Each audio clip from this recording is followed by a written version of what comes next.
News, independent and impartial. My name is Naledi Muleo. This is where we look at the intersection between media and audiences. And of course, the show really isn't complete without your say. So connect with us via our social media channels and share your views and concerns about how the media works and what we feed you. Hashtag SABC Media Society. That's what you should use on Twitter. Or give us a call on 011-714-0661 or 0662.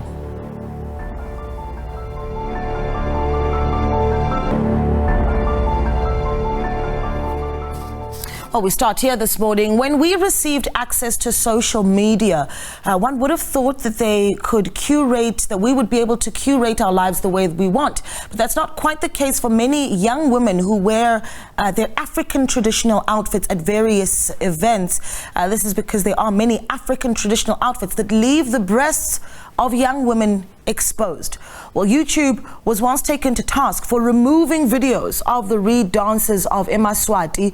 They eventually permitted such videos only if it's clear that they're uploaded for traditional or educational purposes. But there are social media organizations that are still accused of removing similar posts. Why is this allowed to continue, and what should be the response? So we want to hear from you at home. Give us a call on 011-714-0661 or once again, hashtag SABC Media Society. To discuss this, we are joined by Nelisa Ngulana from PR Trends ZA. We are also joined by the Film and Publication Board's Quality Assurer, Mr. Mzigaise Mota. The FPB is, of course, partially involved in the governance of some of the content online and would give age restrictions where necessary. Thank you so much for speaking to us. It's an absolute pleasure having you on the show. Good morning to you. Morning to you too. Thanks for having me. Nelisa, good morning to you as well. Thanks for joining us. And Nelisa's joining us via Zoom. I do want to start with you, Nelisa, and say, you know, when we see the reed dance or some of these traditional events, what is your thought when you see us, particularly if we start with mainstream media, when you see these girls being shown on national television with their breasts out? Is there a concern for you? Good morning, Naledi, and good morning to your viewers. For me personally, I think there is no concern when I see the reed dance because I appreciate the context in which it happens. It is within a traditional context, you know, the dress and how, you know, the whole dance kind of unfolds has a very defined meaning as well. So watching it within that context is not a concern for me. Yeah. And for you, what your immediate thoughts? I mean, there's a narrative there's a discussion that happens in the country, really, when we have those big traditional events about, well, we're going to be seeing a lot of nudity. Is there a concern? It depends, right? FPP is sensitive to culture. So we understand when nudity is in a non-sexual context, especially you're in the context of breastfeeding or you're just bona fide cultural traditions. However, also have guidelines. You know, we don't take it at face value to say umhlanga and then we leave it at that. There's also guidelines to say if it's in a natural non-sexual context, we also look at cinematographic styles, you know, to say, is it lingering on the intimate parts of the body? Is there undue exposure to intimate parts of the body? If there is that, then there's chances that it might attract an age rating. However, if there isn't, it's just your bona fide cultural traditions like umhlanga, where the intention is clear, is to celebrate culture. It has nothing to do maybe with appealing to our prurient interest as the audience. So the FPP is sensitive to that. It is only when nudity is in a sexual context that we really get concerned. Yeah, I mean, you recently entered the governance, really, the space of governance on online platforms, right? Talk to me about what your impact has been in that sort of endeavor. So with that one specifically, I deal more with technical stuff in terms of the nudity and classification. You know, it's more your legal side that would deal with that aspect of the FPP governance. So I wouldn't really have more knowledge on that. Yeah, but there is something to be said about how we have seen social media platforms take down videos of the reed dance, Nelisa. I mean, for SABC News' YouTube page, 2 of the top 4 watched videos are of the reed dance, yet despite the popularity, some of these videos do get taken down by these social media platforms. Why are we still seeing this happening when we know that a lot of these things are happening in a traditional context? So one of the main reasons that still happens is that obviously once the video gets uploaded onto a platform like YouTube, then the video has to meet their standards in terms of how they define nudity and how they define sexual activity. I think Mzi also kind of alluded to the fact that sexual activity is one of, if nudity kind of leans towards sexual activity, is one of the reasons why they would classify it in a certain way. In this case, for YouTube, for example, they would classify something like the Reed dance as explicit content because it shows breasts. However, even though their policy says, the depiction of breasts or genital areas for the purposes of sexual gratifications, I suppose it's often quite difficult for these algorithms to be able to really pick up whether this is for sexual gratification or not, especially in the case of the Reed dance. And obviously that takes us squarely into the question that you've been asking in terms of who gets to decide this. How does something like the Reed dance get classified as nudity or related to sexual activity on a platform like YouTube? Yeah, I worry though that we're not having a fair discussion in the sense that we are talking about very young women, a lot of the time minors, and we're exposing their bodies on national platforms and then on social media platforms where those images could stay up forever, in a world where we do know that people do watch those kind of things for more perverse reasons, right? So how do we strike that balance of saying, well, we also need to protect these girls while we allow them to have their cultural expression, Mzi? Oh, that's a tough one, right? But it's important in putting down laws, that we also be mindful, of the rights that people have, those girls, they also have right to express their culture, how do we balance that? So it's up to us as the society, we also decide on that, to say, where do we pitch it? At what level do we consider it now? Maybe being too sensitive or being overexposing, certain viewers to such content. But overall, and that's a challenge with social media, because anything you watch is different from your DVDs and stuff, because you can hardly take those things out of context. With social media, you can just take one clip, and once it's out of context, what we're discussing right now, it being in a non-sexual context, it goes out of the window. So it might now lean towards that sexual context. That's the challenge now with social media. And we really have to take some measures and be really concerned about that, because it's not like you're watching it on TV and then it's that. But for the mere fact that now it can be taken out of the intention, even those guys who were partaking in it, it was just the intention of umhlanga. But now outside the social media, the context can change, and there can be consequences to people who participate in it.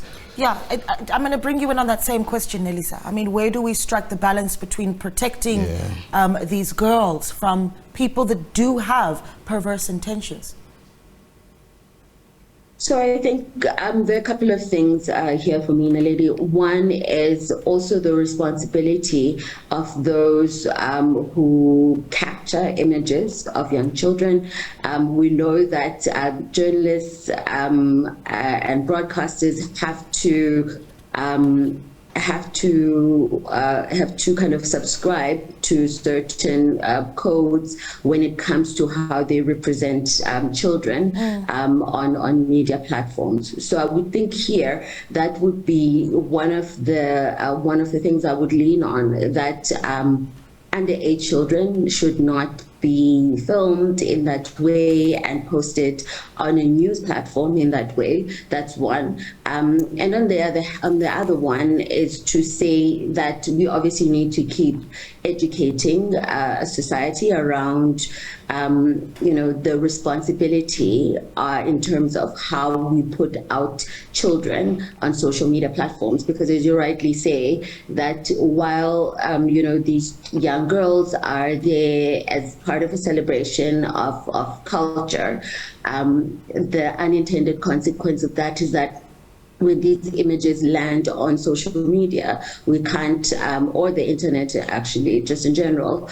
we can't control how they are consumed. So we do need to protect children in that way, and not as much as they form part of the culture, we do need to be mindful of how we represent them on media platforms. Yeah, so maybe we need to obviously have a discussion about what that protection would then look like, right? And what the model would be. Do we say, well, we're happy to broadcast umhlanga on national television, but keep it offline? Is that a good balancing act, Mzi? Maybe that can be a good thing, because at the FPB, for instance, whenever we classify, we take impact of performance seriously. If it's activities, there's guidelines for that. If it's something that is cinema, where we know you cannot pause it, you cannot replay it, there's also guidance to that, So for sure, with online platform, there has to be like guidelines for that, to say this thing can just travel all over the world and to be taken out of context. Maybe can we consider some censorship in the sense that we play some of the stuff to ensure that maybe those we are trying to protect that are participating in that are protected as well. So it's something we can explore, but definitely it's a different platform that we cannot treat it like your traditional media. We also need to be quite practical, though, that blurring some of the images in a live event for a news channel is really quite difficult, right? But I'm keen to hear your thoughts as the everyday South African. When we broadcast you umhlanga or the Reed dance, right? Are you concerned about the nudity that you're likely to see on screen? And really, where should we be drawing the line of what we're able to show on screen? Give us a call on 011-714-0661 or 011-714-0662. Let's take a short break. We'll continue with the discussion on the other side of this.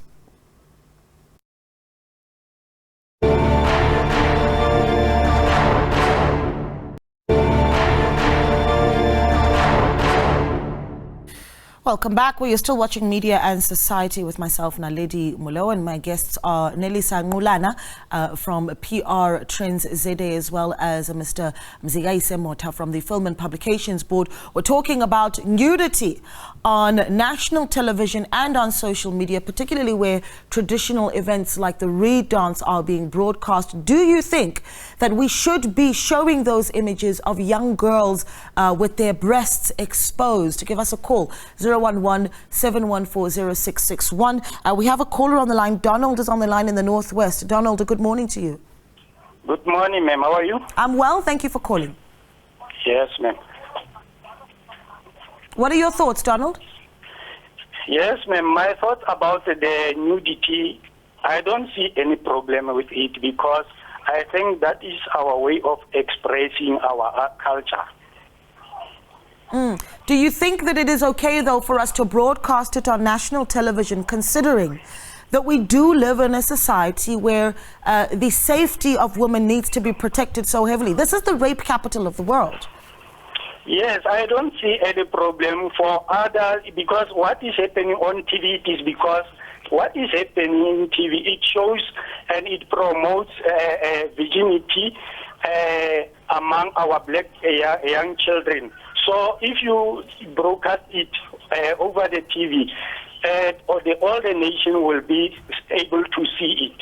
Okay. Well, thank you so much for calling in, Donald. That's Donald in the Northwest. We're taking your calls as well on 011-714-0661 or 0662. Be part of the conversation as well. Nelisa, let's talk a little bit about the idea that, okay, we can say that it's cultural expression, right? But the reality is we don't live in a society of a single culture or cultural or tribes, right? That you do have people that might find this quite sensitive because it is not part of their cultural expression. Should we be considering that as we have this narrative?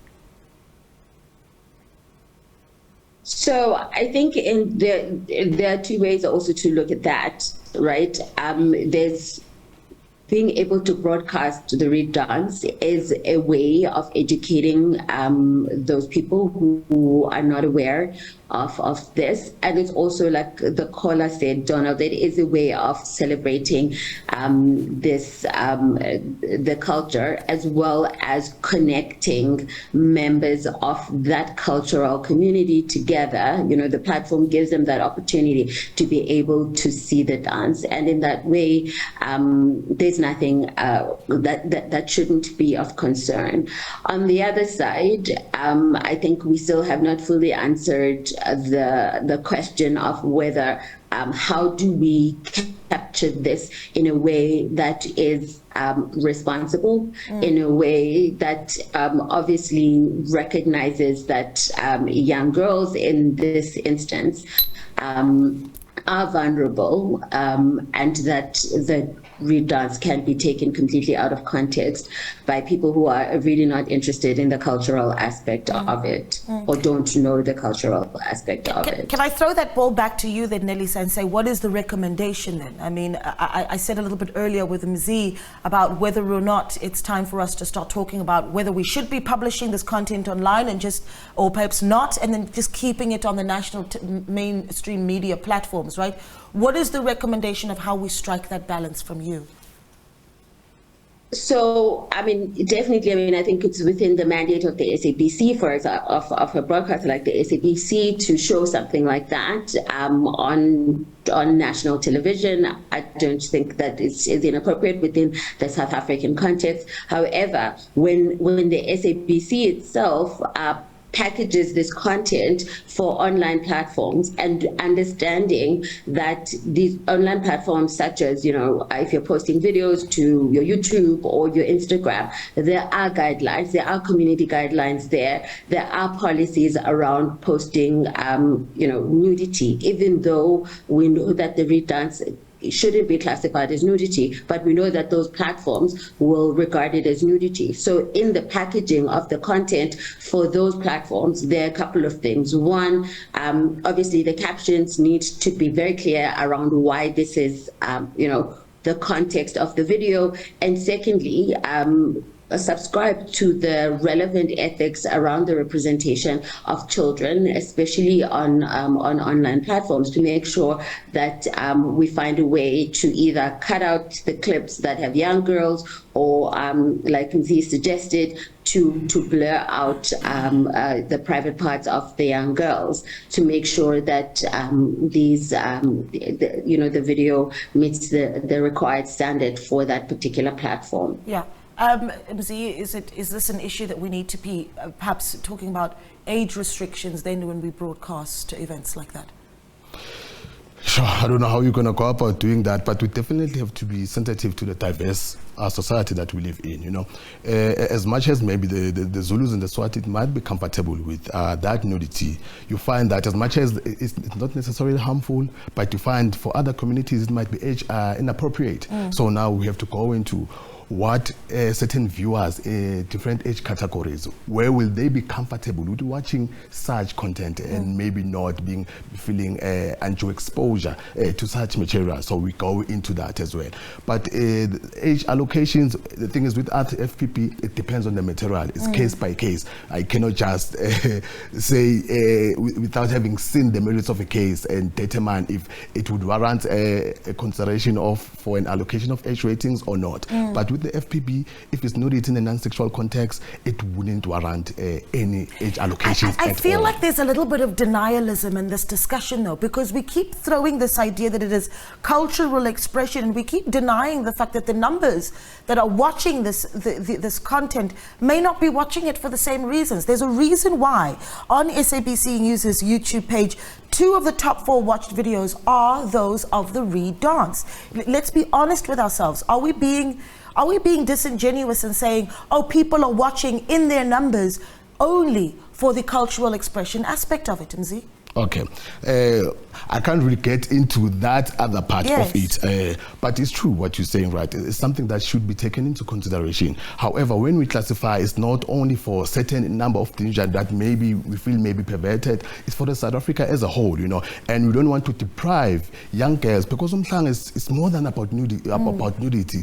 There's encouragement of abstinence, there's education of social issues, it's a whole lot. However, once we have this discussion and reduce it to nudity, we'll just lose the whole context of it, because the main objective is not the nudity. Nudity is just a part of it. However, if we focus on it only, we lose the whole purpose of... But my question, Mzi, is I understand that, but I'm saying that, are you agreeing that the numbers of those who go to YouTube to watch the read dance are also watching it for cultural expression? Are we denying the fact that there are people that are watching for the wrong reasons, and that's why the numbers are so big on social media?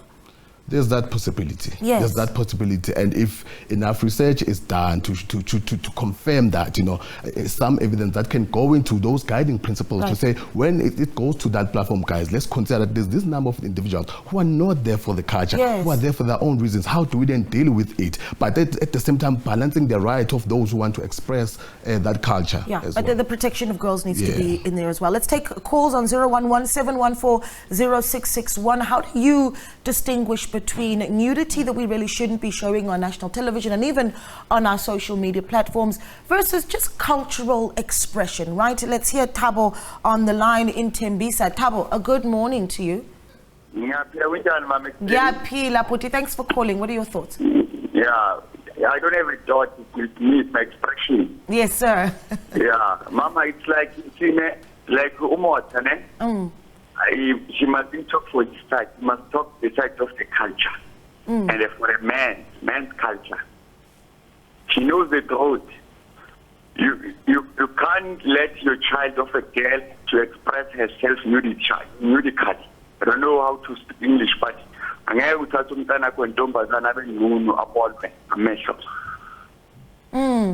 of which, Mama, like for instance, Mama, like Mfuyo, you understand? And you can't control yourself. You are a human being. You check. Yeah. If you're a human, like an animal, I don't know what you call an animal, like you call them food. That's why you call food. They were not the cleaning. But that's why they was not the cleaning. Okay. Yeah, so they know culture. Fine, it's a culture because of Kennedy. Okay. All right, Thabo, thank you so much for calling. Thabo is essentially saying that, well, let's be honest with ourselves. As men, we call it cultural expression, essentially the point he's making.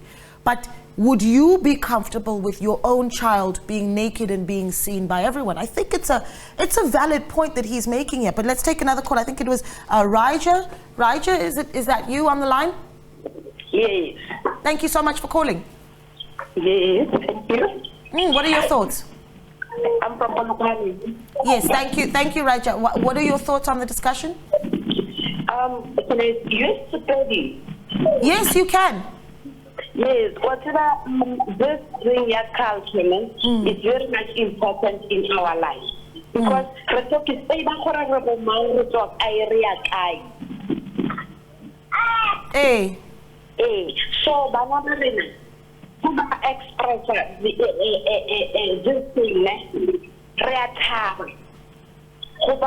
the Zulu culture. And how to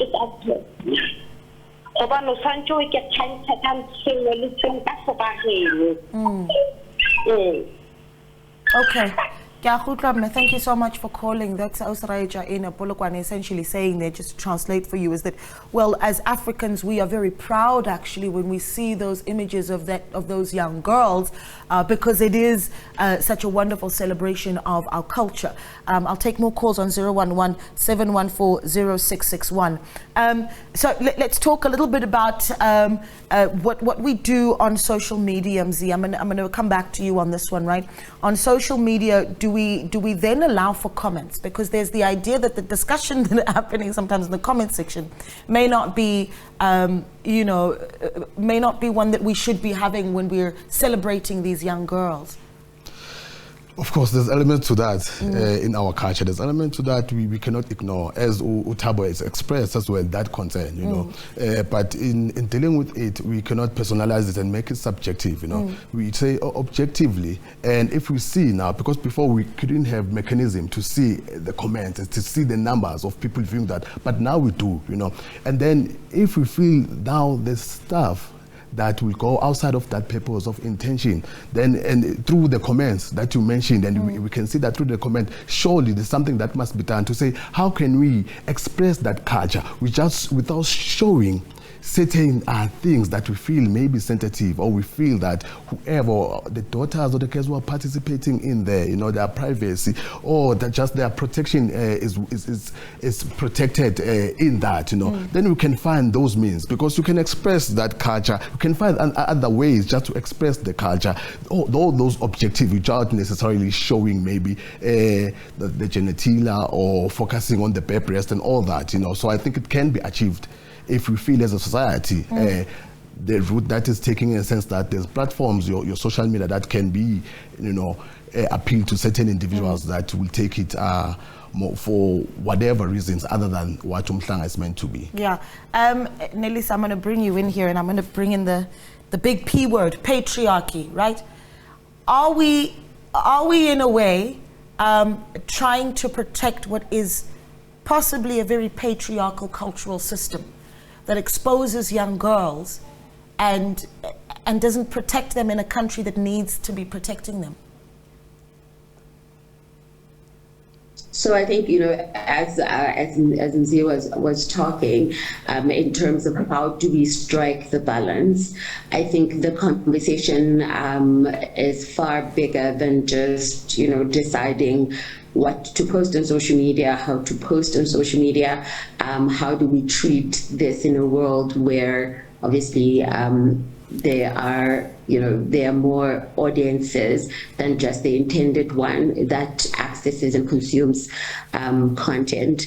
It does speak to the motivation behind certain cultural practices, and as you bring in the word patriarchy around this, it is absolutely worth having that discussion in terms of the way that the dance happens, the focus on young girls in this way, the focus on, you know, purity and encouraging certain behavior only by young girls. Certainly, obviously, begs the question that we live in a modern world, you know, where the responsibility for certain types of behaviors should not be put on young girls only. What are we saying? So I think it is certainly a case of looking at the world we live in and balancing what it is that our young people need to know in order to thrive in this kind of environment, and whether the perspective is only just from one side. Yeah. Let's take more calls. Nati is on the line in Gqeberha. Nati, good morning to you. Good morning, ma'am. How are you? I'm well, thank you so much for calling. I'm fine, ma'am. Madam, I'm calling in connection with this cultural thing. Culture is something which people are very much proud of. Firstly, you are not forced to do your cultural thing. You do it from heart. And one thing I want to emphasize is this one, that exposing our young girls because of the situation in our country right now, that there is more rape and all that. Madam, is there in any person in South Africa whereby whether we are green, black or purple, when you see a new person even walking on the street, your culture says that you must rape that person? There is none. There is none, man. My kid can walk on the street, bare on the street. There is no culture or forever kept a type of person which can say give right to be raped. That's the first thing. And those people who are wearing those things, the panties and all that, is their culture. They are not forced to do that. Yes. They earn it.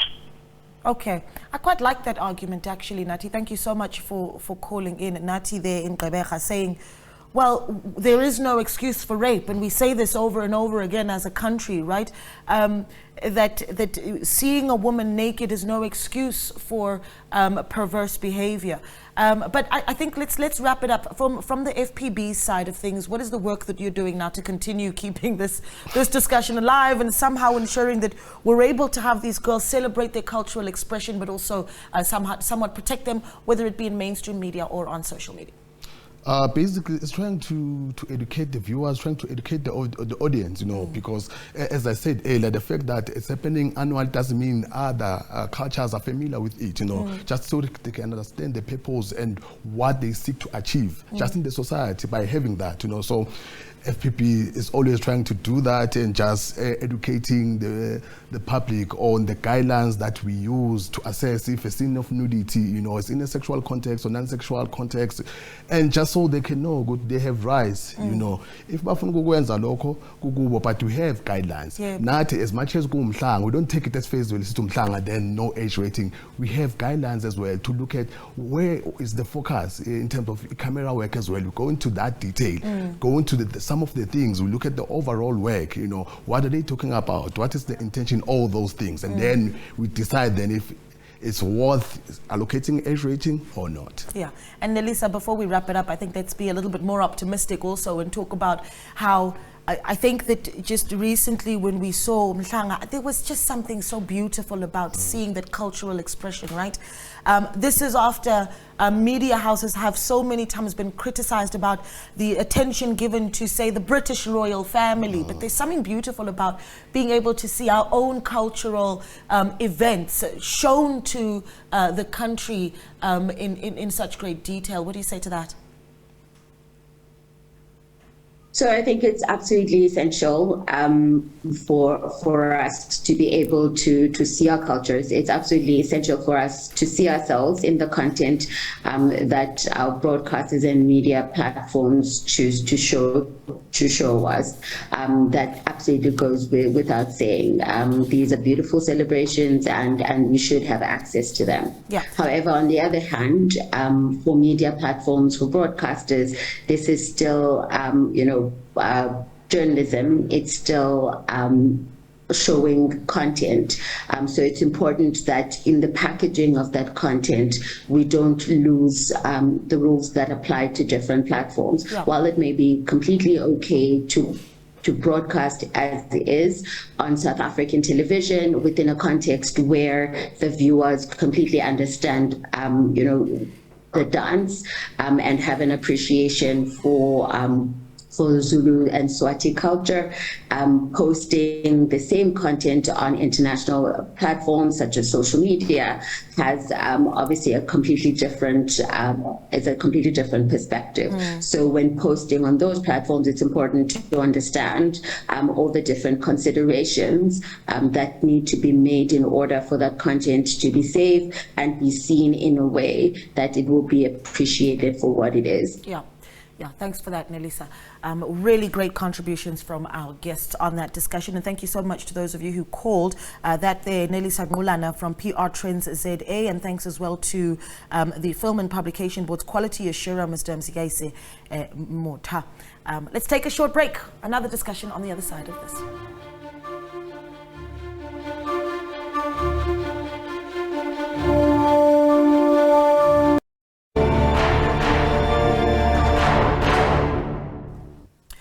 Welcome back. So this is our next discussion on media and society. The National Editors Forum has gone to the Competition Commission to raise a complaint about internet companies that eat the lunch of news media. Now, this isn't, of course, unique to South Africa. In fact, all over the world, news industries have had real issues around how tech giants, and that includes social media platforms and search engines, use their content and move the content of mainstream media without paying for it. So let's get into this discussion now. We are joined by the University of Limpopo's Professor Shepherd Mpofu, and we also are joined by Wesley Dipoko, who is editor-in-chief of Fast Company South Africa. But Wesley also wrote a piece on how he feels news organizations can still beat tech giants in other ways on this. Gentlemen, a very good morning to you, and thank you so much for speaking to us. Wesley, I do want to start with you and say I saw the piece that you wrote, and it certainly talked about just how big of a challenge we are seeing as mainstream media when we start to relate with the social media platforms. I think just for the interest of the viewer, explain to us why this is an issue, firstly, for mainstream media, before we get into the opportunities for us to deal with it. Yeah, thank you, Nudity, for the opportunity to talk about this. I think, this is a very important issue, partly because the sustainability of media companies has been hampered by the manner in which tech companies have actually approached, compensation, or at least the way in which they consume the content that comes out of media companies, in the sense that, when they don't pay necessarily for it. So traditionally, or at least before, you had a situation where the bulk of advertisement would go directly to media companies. That has changed now because of the changes in the media landscape, in that advertising companies tend to pay digital platforms the money that would have gone to media companies before. So that is actually created a tension between these two industries. And I think this is why this is important, because the media industry is partly suffering, because of this, in the sense that their ability to sustain themselves has been somehow impacted by this change. Yeah, I'm going to bring you in, Professor Mpofu here, and talk a little bit about whether or not we are actually seeing these social media platforms actually making money. So let's talk about what that's looking like, right? How are these social media platforms making money off content that is created by us as mainstream media? Good morning to your viewers and to yourselves and Wesley. And I think the most important thing that SANEF and other media organizations across the developed world, because there hasn't been enough outrage raised in sort of undeveloped or sort of liquid democratic countries across the world. The problem is that the tech giants are now pulling lots of advertising into their platforms, as Wesley says, and the mainstream media are losing out on this. And then secondly, they also take the stories from the news media. For instance, you take a title in the one paragraph, and when I go to Facebook and I just click on that and then I just read that, I make up my mind what the story is about. And I don't go into buying the paper or into subscribing into the paper. And at the end of the day, the publication loses in terms of revenue in that way. And so you find that also advertisers are now finding it cheaper to actually go into take Facebook, Twitter, what have you, to advertise there.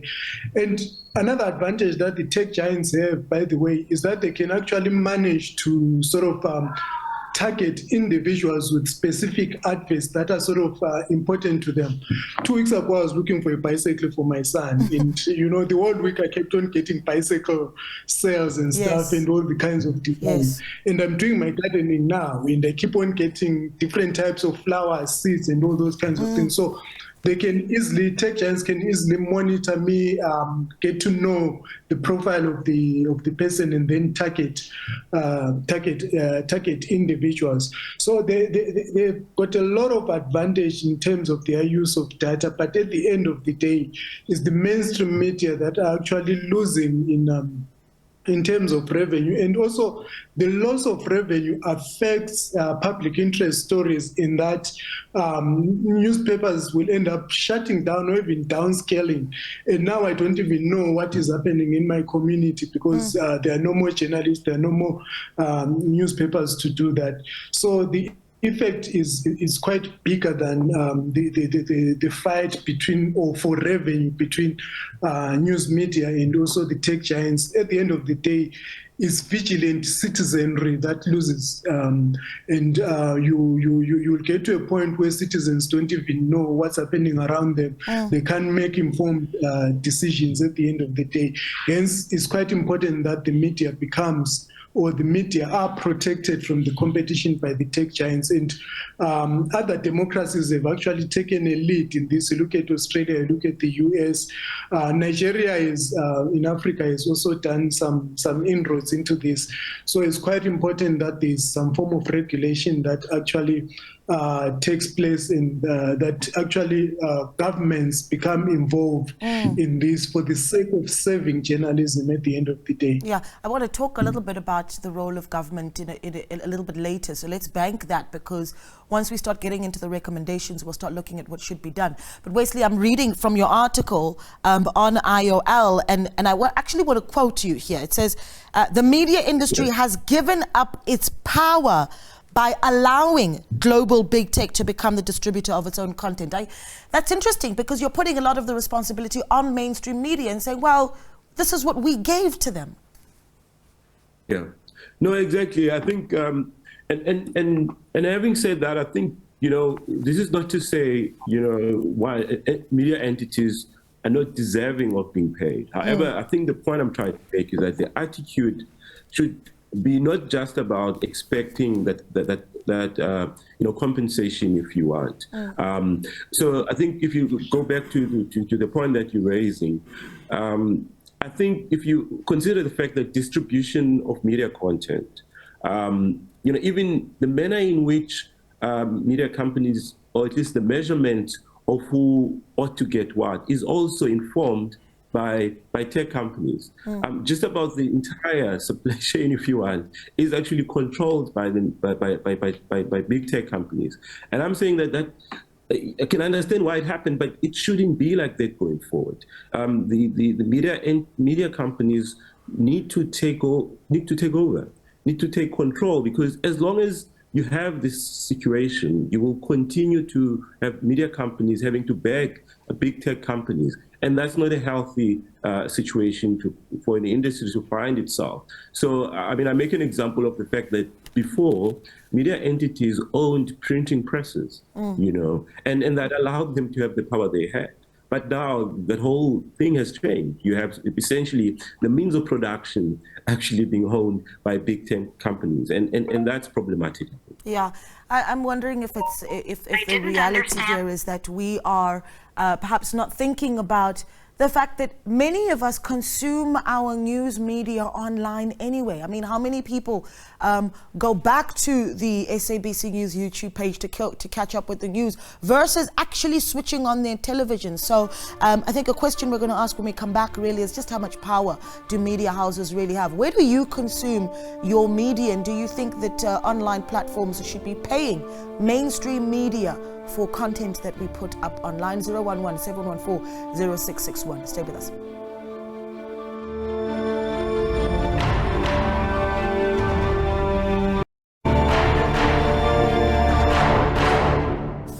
Welcome back to Media and Society. We continue our conversation now about the National Editors Forum having gone to the Competition Commission to lay a complaint about how internet companies are using and keeping the content created by mainstream media but not paying for it.